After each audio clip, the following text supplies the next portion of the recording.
about to listen to the Dr. Daliah Show. Sassy, stimulating medical talk radio. Any medical advice Dr. Daliah Wax gives on her show should not be substituted for an actual visit to your medical provider. And now, here's Dr. Daliah.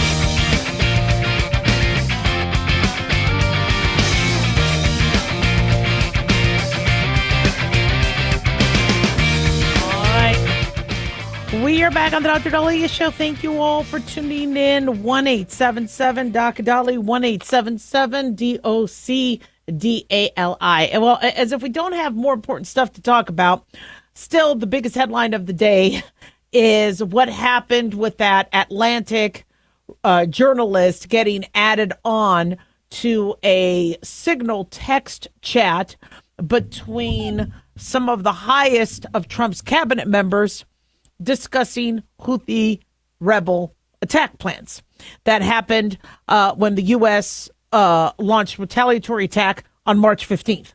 And, I'm looking at this because, in medicine with HIPAA, if we used to fax before we had electronic record abilities to send, we would have on the cover sheet, if you got this in error, please notify us immediately.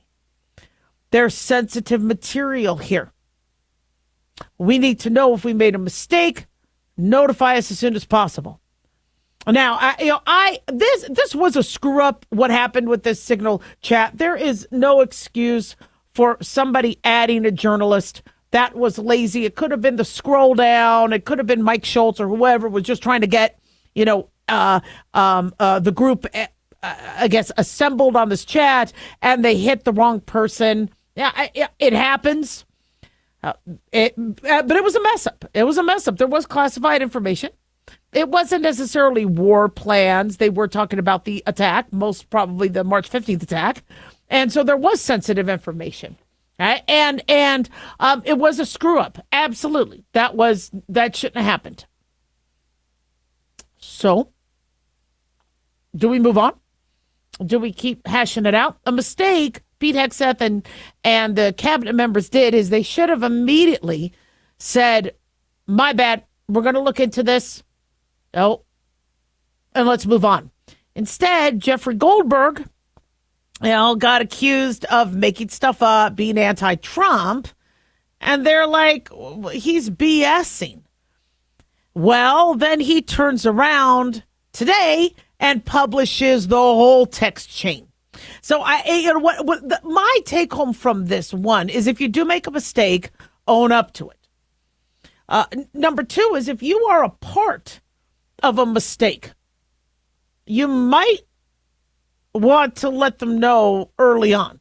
How many times have I gotten a text from somebody saying, oh, I can't wait to take you to bed tonight, or I can't wait to do whatever. I'm like, excuse me, you got me. Okay, sorry, I'm not your wife. Oh, gosh, my bad. Okay, how many times have we accidentally gotten texts? You immediately let them know.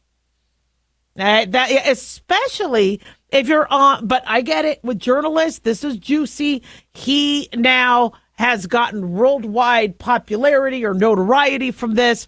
But, the take home with this is, there is some professionalism. If you do feel that you are a part of a chat that you're not supposed to, you just, am I supposed to be here? Do I really want to be a part of this? And by the way, for your own safety, hey, if somebody wants to do a counterattack saying, well, I'm going to go after all the people involved, and here you are in the chat, you might want to, for your own safety, say, you know what, guys, I don't think I'm supposed to be on here. So this is getting worse the more that there's this, well, we didn't do anything, this is all BS, he's this. I would say, look, we're looking into it. This shouldn't have happened. We're looking into it, and we'll have some answers. But instead, this is going on and on. But another take-home message I'm getting from this is this administration is working.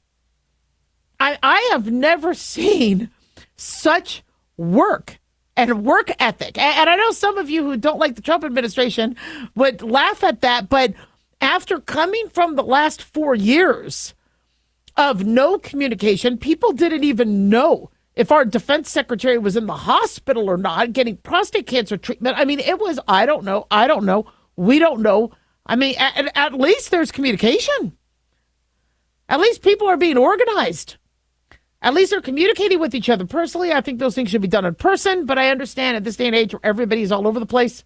I mean, look at Marco Rubio. I mean, they've been, under 60 days of or about 60 days in presidency, and already everybody has been, once they got confirmed, busting their butts. So I look at it as somebody's working.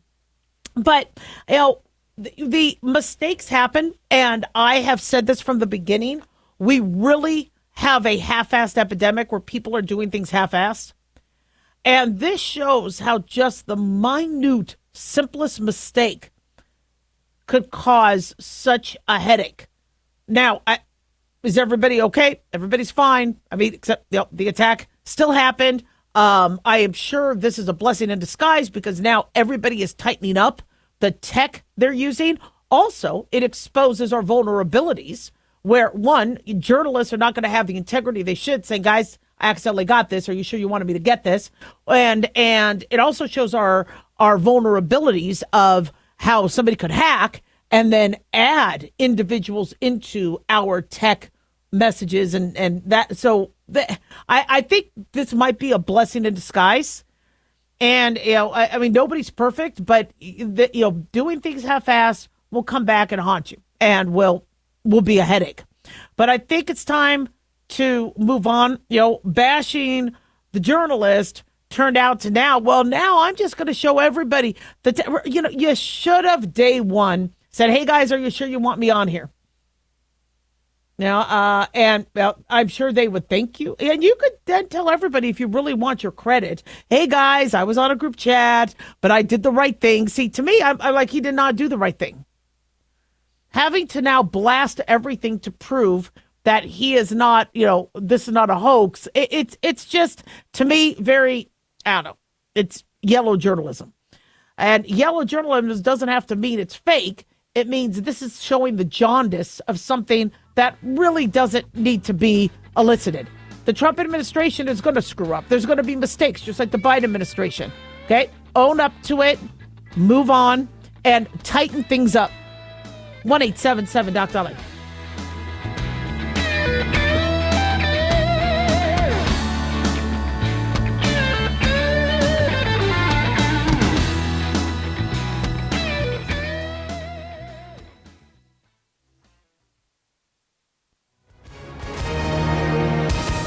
Hi, everyone. If you've been injured in an accident and think you deserve compensation, listen up. We have legal professionals standing by right now to answer your questions for free. They'll tell you if you have a case and how much it's potentially worth. Call 800-710-5100. I'm here with spokesman John Wolf. So, John, tell our listeners who should call right now. Well, Maria, first off, thank you for having me join you to answer the listeners' questions. Now, as far as who should call in, anyone who's been injured in an accident and think you deserve compensation, give us a call right now and find out how much your case is potentially worth. Call 800-710-5100.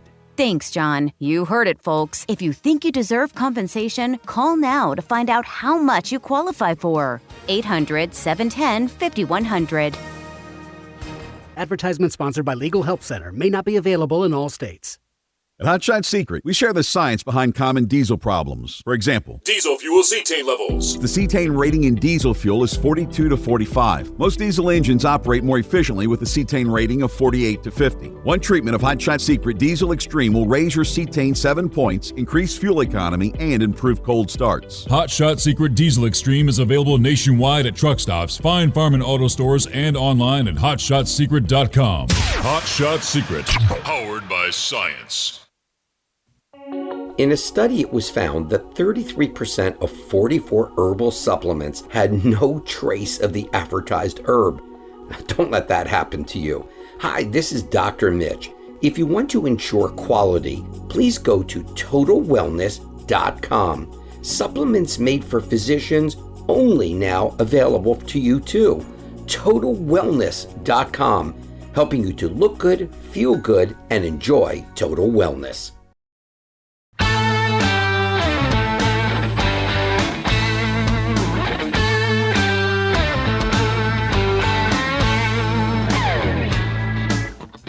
All right.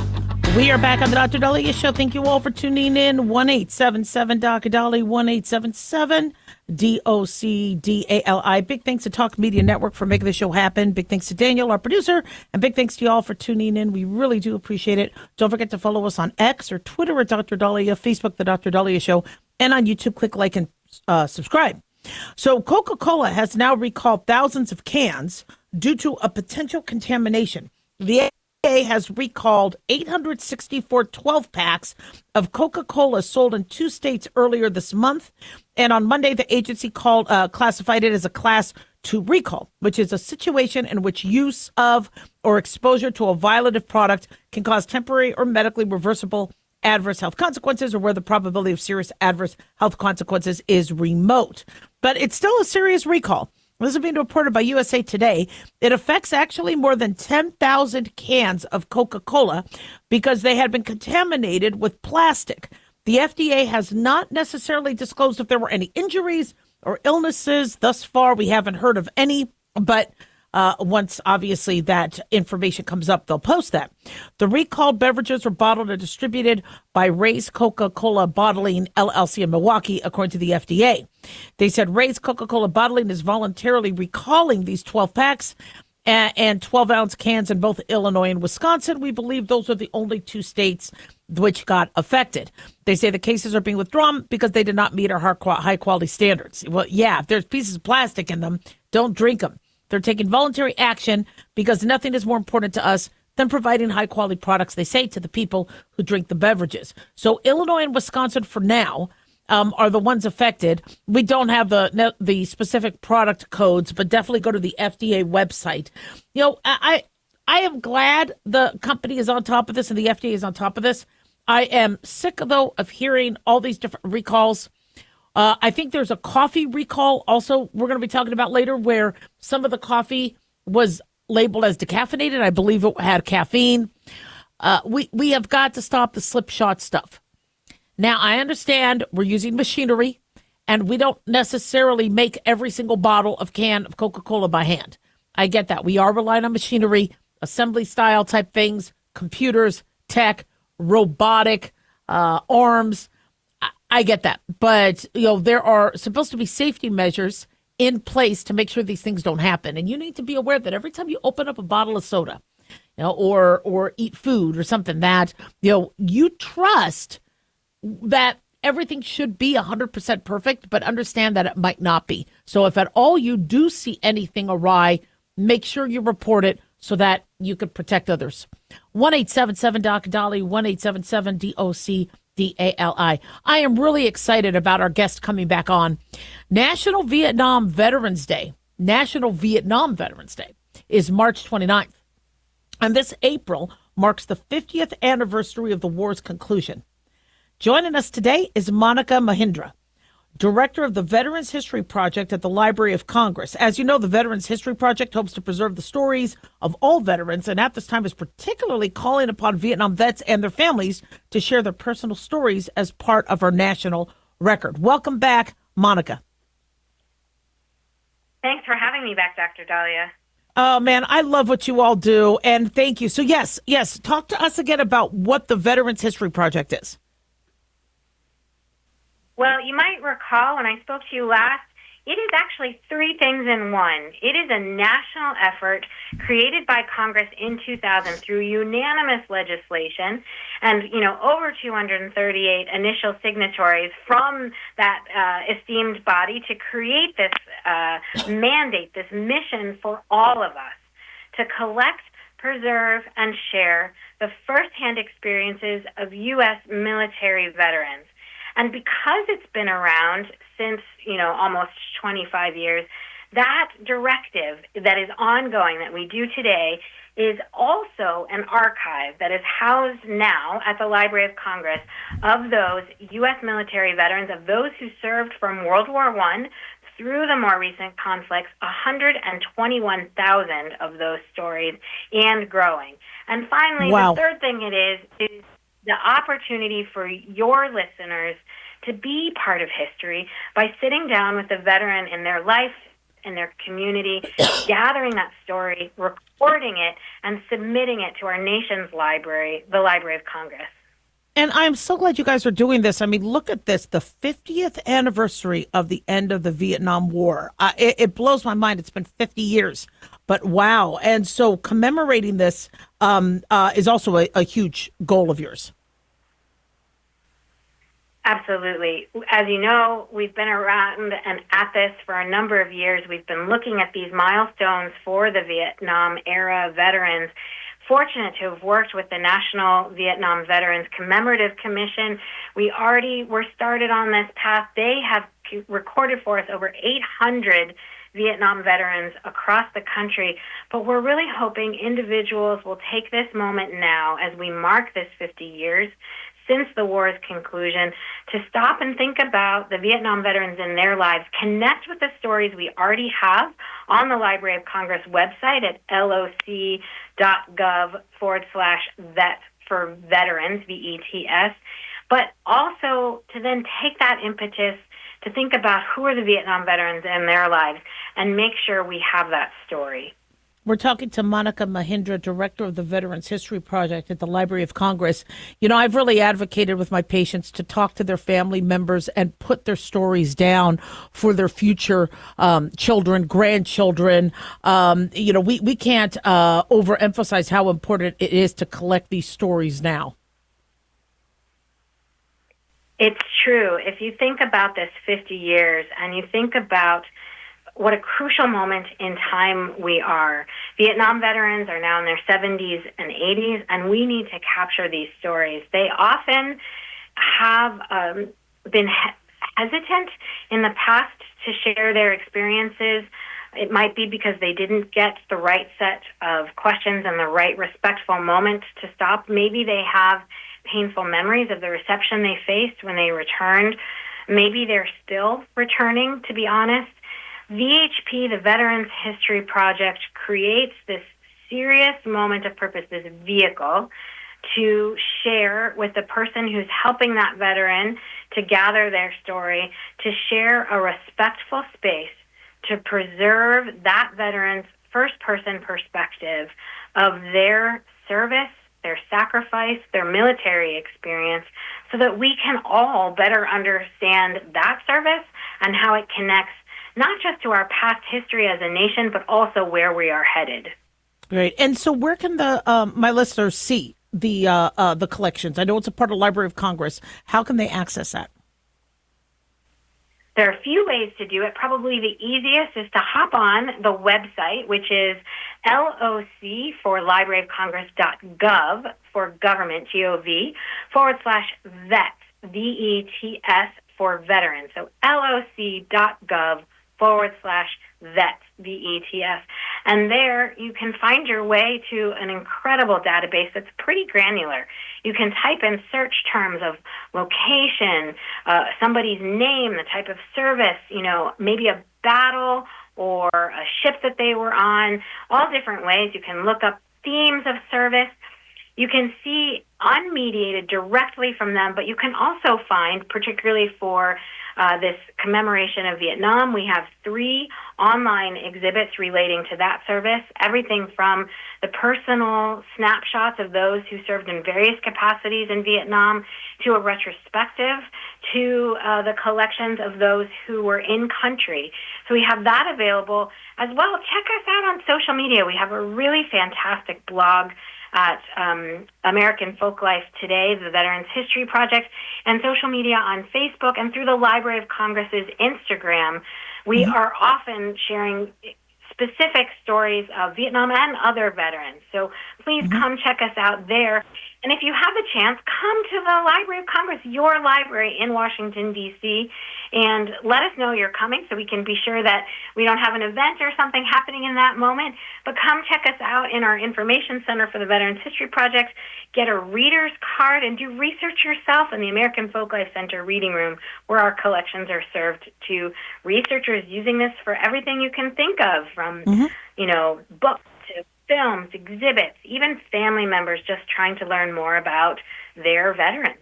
Absolutely. Absolutely. People are always concerned about how history, could have a bias, or whoever is telling the story, is telling their truth. But this comes from the actual veterans. This comes from the actual people who were there. And so it's definitely more accurate and probably one of the most amazing pieces of history you guys have collected, and we really appreciate that.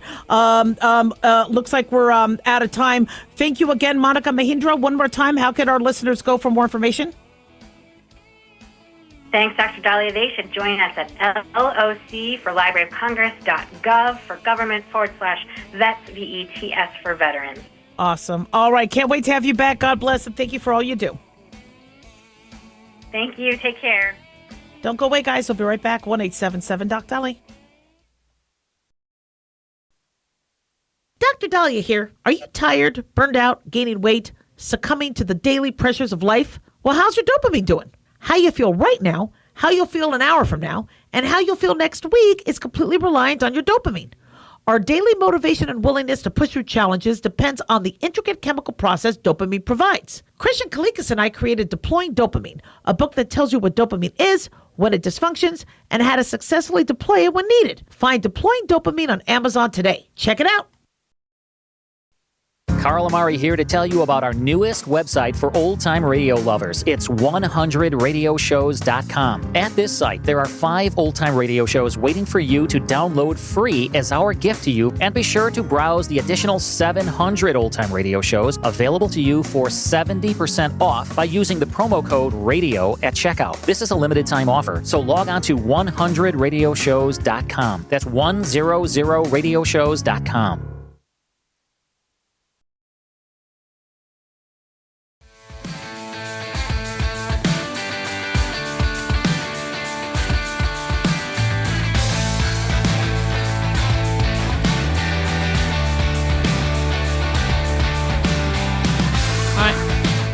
Well, we are back on the Dr. Daliah Show. Thank you all for tuning in. 1-877-DOC-DALI, 1-877-DOC-DALI. So one thing many voters who supported Trump and helped get him back into office were concerned about is the amount of money going to many of these agencies, the billions of dollars. For example, Planned Parenthood. Apparently a government accountability study released in request from U.S. Senator Marsha Blackburn, I believe in 2023, said $2 billion in federal taxpaying funding had been funneled to abortion providers. You know how there's big tobacco, big pharma, big abortion is also a term you'll see being used. And they said Planned Parenthood received $1.78 billion, which included, according to Marsha Blackburn, $90.4 million that the organization got from the Paycheck Protection Program, the PPP money during COVID. And then International Planned Parenthood Federation received $2 million, MSI Reproductive Choices $1.35 million, and then 4 domestic regional abortion providers $107 million. And we're being told that Trump is going to start to hold some of the grant funding, which will pause millions going into Planned Parenthood. Now, whether Planned Parenthood got billions or one source is saying they got $673 million last year, depending on where you read, it's a different number. $20 million is just a drop in the bucket. So when people say that Trump is going to completely defund and cause Planned Parenthood to go under, if only 20 million of the millions, if not billions of dollars they're getting is being held, it's a small amount. Now, 20 million is a lot of money. But no, Planned Parenthood will not go completely defunct. From what I understand, they have a lot of revenue streams, including private donors, Medicaid dollars, tax, in addition to tax-paying dollars. And then some people, I believe, even pay. I don't think it's completely free to go there. But this funding freeze, there's $120 million, according to Forbes, in grant funding for family planning to support pregnancy testing, access to birth control, infertility services, and treatment of STIs, or sexually transmitted infections. And according to the Wall Street Journal, that may be put on hold this week. That, in turn, could possibly impact $20 million going to Planned Parenthood and affecting their clinics in 12 states. Now, I've always kind of had an issue here with, so I'm mixed, all right, on this. On one end, it was very helpful to have Planned Parenthood clinics available for people who needed to get pap smears, STI screening, and it had a low cost for individuals who didn't have insurance. And I think our city didn't have an STD clinic. I think our STD clinic closed down. I remember when I trained in LA, there was an LA STI clinic, and there were various ones. But when those clinics closed, Planned Parenthood picked up the slack. And I was really grateful that they were there for that. However, you cannot use taxpayer dollars to fund abortions when taxpayers don't want to participate in that. I mean, that is just too controversial, and it's something that will never go well. That's you are not going to get agreement, even bipartisanly. And so, the funding of Planned Parenthood has always been controversial, but where I got a little disturbed was during the Great Recession. I think this was 2012 or 2013. Komen for the Cure, Susan Komen for the Cure for breast cancer, said they were not going to that year give money to Planned Parenthood. Now, I understand it's the recession, right? People were not donating as easily as they were. And I'm also a little kind of concerned why, when they are funding, and I get it, it was because of the mammograms, although I don't think Planned Parenthood performs mammograms. So it was supposed to be for breast cancer screening, although the USPSTF does not recommend breast exams, self-breast exams. So we're a little confused, unless Planned Parenthood is doing mammogram services. But there was a lot of confusion at the time what Planned Parenthood was doing in terms of breast cancer screening, and if the funds were going more towards abortion services. So Komen for the Cure had said during that year, whether it's because they were low on funds or if they were worried about the controversy, said they weren't going to be donating to Planned Parenthood that year. Well, instead of Planned Parenthood saying, look, we appreciate all the support you've given us. Hopefully next year will be a better year. Would love to work with you. Instead, it was a major smear campaign.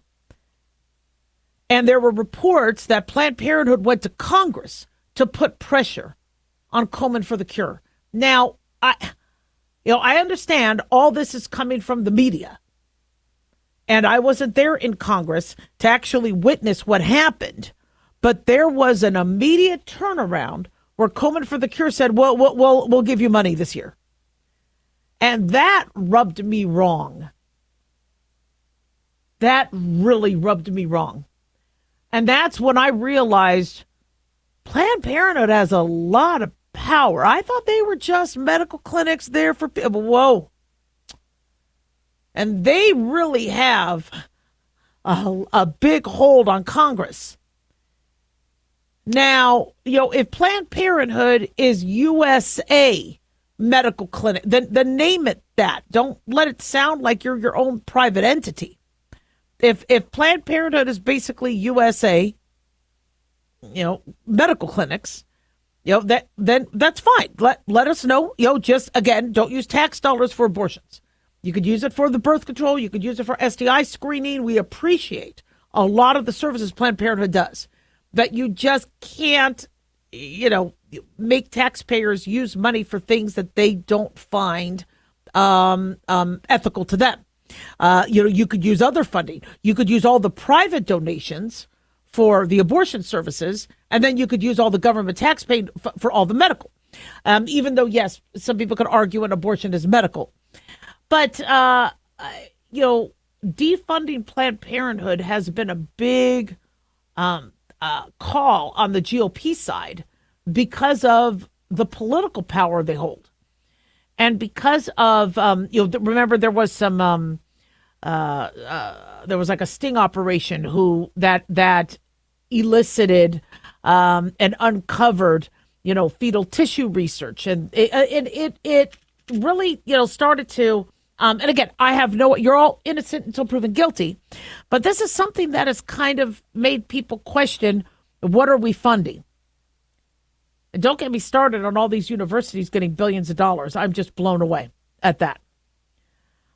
So President Trump signed an executive order on his first day to ensure that grant recipients are not all about the DEI, that these grant recipients are about, everybody has access to, the grants and access to government funds. And, if that's a part of what happened with Planned Parenthood, you guys might know more than I. But I have always said that the billions upon billions of dollars that we're spending on Obamacare or the Obamacare launch or on all the other things that we've done could have very easily gone to clinics where people could have gone, even if it only cost them $5 to go in, either free clinics or very inexpensive clinics for people to get medical care for their blood pressure, for their heart, for their cholesterol. And as I said, I'm grateful for the gynecological care Planned Parenthood has offered, although patients have told me they've had to pay a pretty penny still when they go. But compared to private practice, it's still cheaper. But if big abortion, as they say it, has a lot of control in Congress, we need to rethink how that happens. I'm of the mindset that the government needs to stay out of abortion, stay out of women's lives, stay out of women's choices. That should be between a woman and her doctor. Don't bring in your neighbor. Don't bring in their tax dollars. It's between you and your medical provider. And so we'll see what happens as it pertains to this, but it's only $20 million compared to the billions of dollars they get each year. 1-877-DOC-DALIAH. Don't go away.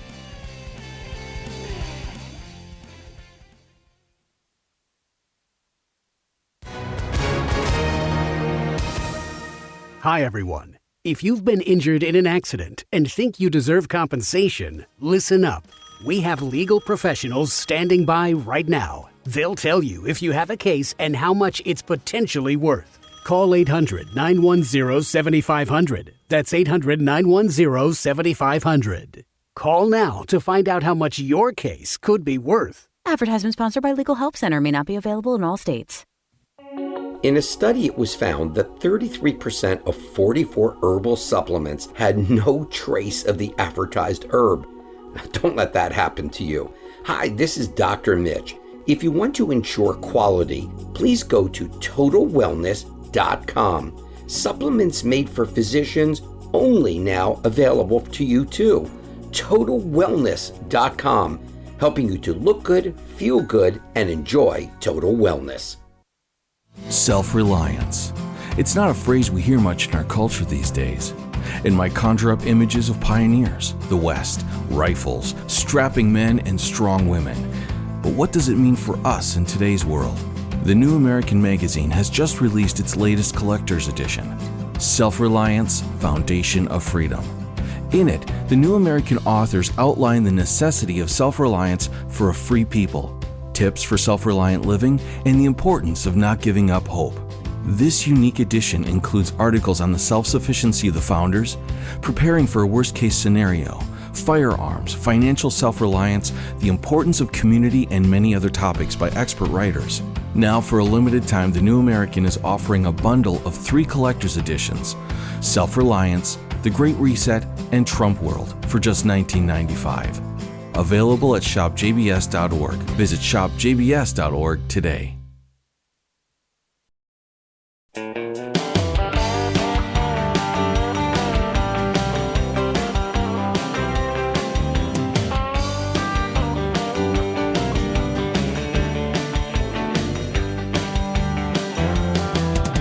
All right. We are back on the Dr. Daliah Show. Thank you all for tuning in. 1-877-DOC-DALIAH, 1-877-DOC-DALI. So there's been a lot of exciting developments as it pertains to psoriasis. We're going to be sharing with you later on in the show in this month. But psoriasis is a condition that affects millions of Americans. I think 3% of the population was one of the latest statistics I saw. And this is something that I actually think I'm starting to develop myself, especially on my elbows. And it's something that a family member of mine has on his scalp, knees, all over. it is debilitating. And as you know, psoriasis is a chronic disease, autoimmune, characterized by excessive inflammation in the body. You get these thick, scaly patches on the skin. And not only are you having the physical sequelae of that, but many people it affects their social interactions and their emotional well-being. And, now that we're coming into the summer and beach weather, many people feel very isolated because they do not want to be out in public feeling people don't understand what their condition could be. So I'm very, very grateful to have board-certified dermatologist Dr. Omar Noor and psoriasis patient Mark here to discuss the importance of self-advocacy as well as finding the right treatment for people who have moderate to severe plaque psoriasis. Dr. Noor, and Mark, thank you so much for joining us. Thank you for having us. And I want to thank Sun Pharmaceuticals for bringing us this interview today. We really, really appreciate all they do. So discuss what psoriasis is and both the physical and emotional impact. So you went over quite a bit of it, which is really helpful. But in general, patients need to understand that it is an immune issue. It's internal, and that immune system is producing inflammation in the skin that causes these silvery, scaly plaques and rashes on the body, which very frequently can happen on the elbows and the knees, or they can happen on the scalp or anywhere on the body. They tend to be itchy. They tend to be uncomfortable. In some cases, they can even crack and bleed. And then they can flake. And a lot of patients that come into the office, they talk about how other people perceive their rash, how some people will come up to them and even ask them if it's contagious. It is emotionally disturbing for a lot of patients. And it's good that we now have a lot of great treatment options for our patients. Thank God. Mark, you're living with this. Talk to us about your experience. Well, and I appreciate the fact that you say I'm living with it now, but with the new treatments available, it's kind of like I feel like I'm living without it because I've improved that much. I got psoriasis when I was 7 years old, so juvenile psoriasis, and I had a severe case basically all my life. So I had 90 to 95% coverage on my body with psoriasis. When that was the picture, I can tell you that it was debilitating, that your skin hurt, and it got dry as a kid. I didn't know how to take care of it. My parents did the best they could, but it was awful growing up with it as a kid. And the mental health standpoint, not having people understand what it is, the topic of girls and psoriasis for me, that's a story I could tell all by itself. And the pressures that you would get in school relating to psoriasis. I remember in high school, we had gym class, and after gym class, we had to hit the showers. And gym class was not an option, and not hitting the showers, that wasn't an option either. And I would stand there dripping wet and have other students come up to me, poke fun at me, and came up with really derogatory names. Oh, yeah. And I just kind of had to stand there and take it. And that's not part of my life anymore because I really don't have psoriasis anymore, not with the treatments available. Love it. Yeah. So either one of you share with us. So what are the treatment options available? So we have topical treatments, we have oral treatments, and what Mark was alluding to earlier are biologics. And biologics have really evolved over time, where one medication that I've had a lot of success with is Ilumya from Sun Pharmaceuticals, which is for moderate to severe plaque psoriasis, that allows for 4 injections per year, and you do them in the office, so you don't have to worry about the logistics of having the shots or the medication delivered to your home. The dermatologist takes care of everything from beginning to end. And by doing the shots in the office, we get touch points with the patient to really monitor your improvement, make sure that we're moving in the right direction together, because not every medication is meant for every person. So we want to make sure we have the right medication for you. Absolutely. And like you said, touch points. Many people say they go to their medical provider and then they don't see them again. And then trying to get back in, it could take months. If you are on this regimen course, you are going to be able to see your medical provider and have that access to them 4 times a year. And so that is a huge win, because not only is psoriasis a concern, also skin cancer and other things that might affect you dermatologically. So you get that face time with the provider, which is, I think, so valuable. That's absolutely correct. So, in the final minutes we have left, obviously, what people are going through, they feel alone, they feel isolated. Talk to us about why it's important for patients to advocate for themselves and, not feel isolated and still partner with their healthcare provider throughout this. So yeah, advocacy is very important. You have to, every person is different, and we have a lot of treatment options. So you have to speak up. You have to talk about your journey. Every individual is different. So we have to make sure we have the right option for you. So really advocate for yourself. No, you don't have to be hopeless. You mentioned 3% of the population, 8 million people with psoriasis. You're not alone. You can get better. Just reach out, find a dermatologist, talk to your primary care doctor. A lot of times, that's where a lot of patients' journey begins to getting better, and really just move on from there.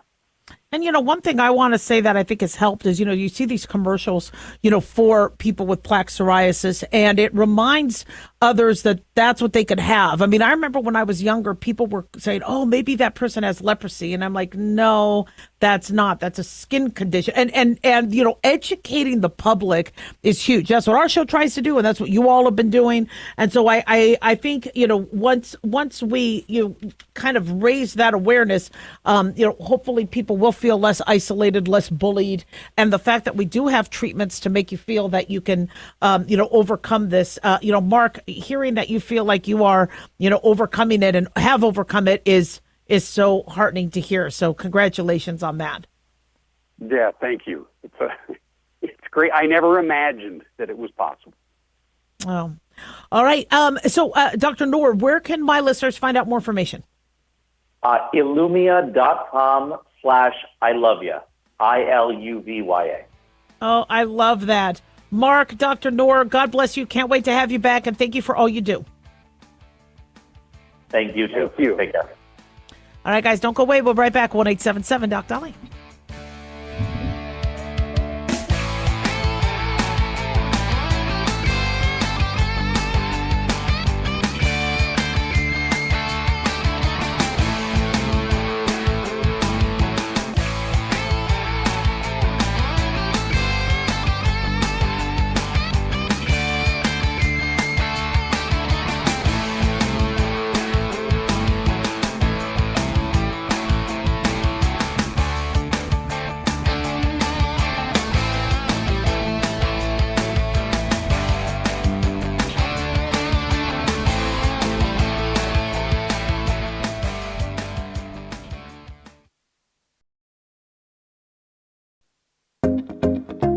Did you know that healthy arteries make a gas? Yes, actually 3 known gases. Hi, I'm Dr. Mitch, and nitric oxide is a gas that's readily made all day long to keep our arteries open by relaxing the blood vessel walls. By doing this, our circulation is increased, bringing blood, oxygen, and nutrients to every part of your body. Both age and poor diet can lead to a loss of this precious gas, and in turn, blood pressure can go up, energy can go down, and you can get tingling in your hands and feet. Well, our product, Ultimate Nitric Oxide, can easily help fix this lack of nitric oxide. Go to TotalWellness.com. That's TotalWellness.com, where we are helping you to look good, feel good, and enjoy total wellness.